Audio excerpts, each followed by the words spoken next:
কি জানি না কত বড় একটা ষড়যন্ত্র হয়েছে জানেন। বনগাঁতে, বনগাঁয় একটা এয়ারপোর্টে দুটো ছেলে পাকিস্তানের পতাকা বাঁধছে, যে পতাকায় লেখা আছে পাকিস্তান জিন্দাবাদ, ভারতবর্ষ মুর্দাবাদ।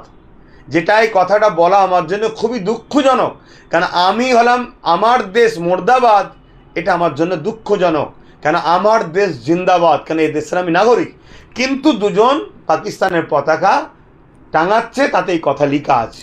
স্বাভাবিক এ দুজন মুসলমান হওয়ার কথা সবাই ভাববে, কিন্তু না, দুর্ভাগ্যের বিষয় এ দুজন হলো ইসলাম ধর্মের সঙ্গে কোনো সম্পর্ক নয়, সম্ভবত হিন্দু ধর্মের সঙ্গে কোনো সম্পর্ক তাদের থাকতে পারে। এরা হচ্ছে অমুসলিম, তারা কোন ধর্মের আমি জানি না, অমুসলিম। তো সেই জায়গাতে তাদেরকে হাতে নাতে ধরা হলো। এসটিএফ এবং এসপি সে বিষয়ে একটা বাইটও দিল, তাদেরকে অ্যারেস্ট করা হলো। কিন্তু দুঃখের বিষয় গতকাল অ্যারেস্ট, আজকে তারা জামিন পাচ্ছে, ফুলের মালা পরে ঘুরছে। এখনো কি মুসলমান বুঝবেন না যে আপনাদেরকে মেরে ফেলার প্ল্যান হয়ে গেছে?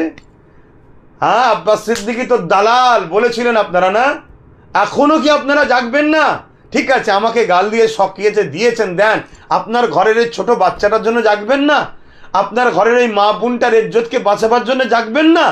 আমি জাগার মানে এটা নয় যে ওই সন্ত্রাসদের মতো আপনিও রাস্তায় নেবে যে নিরীহ মানুষকে মানে, এটা বলছি না। রাজ পাওয়ার তৈরি করুন, প্রশাসনিক ক্ষমতা ছাড়া কখনো হয় না।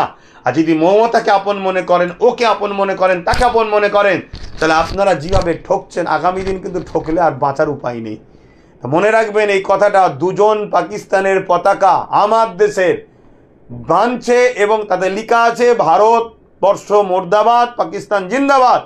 তাদেরকে ধরলো, ধরার পরও তাদেরকে জামিন করলো। তাহলে কোনো এক জায়গায় পালগুয়েতে যে হামলা হলো, এই হামলা কারা করলো? এই হামলার পরে পুরো দেশ জুড়ে মুসলমান উচ্ছেদের যে ষড়যন্ত্র শুরু হলো, এই হামলা কারা করলো? একটা প্রশ্ন কি থাকে না? এটা বুঝবেন না? আজকে কোনো মুসলমান জীবনে কোনো দিন বলতে পারে না, ভারতের বর্ষের কোনো মুসলমান ভারতের আবহাওয়ায় ভারতের নুন খেয়ে পাকিস্তান জিন্দাবাদ বলতে পারে না। সে তাহলে ইসলাম বিদ্বেষী, সে ইসলামের দুশ্মন, সে ইসলামে আদর্শ দেয় না আমাদেরকে। কিন্তু আজকে গাদ্দারগুলো কি করছে দেখছেন না? কিন্তু তারপরেও প্রশাসন তারা ধরা পড়বে, তারা জামিন হবে, কোর্টের মধ্যেও তাদের মানুষ রয়েছে, সব জায়গায় তারা রয়েছে।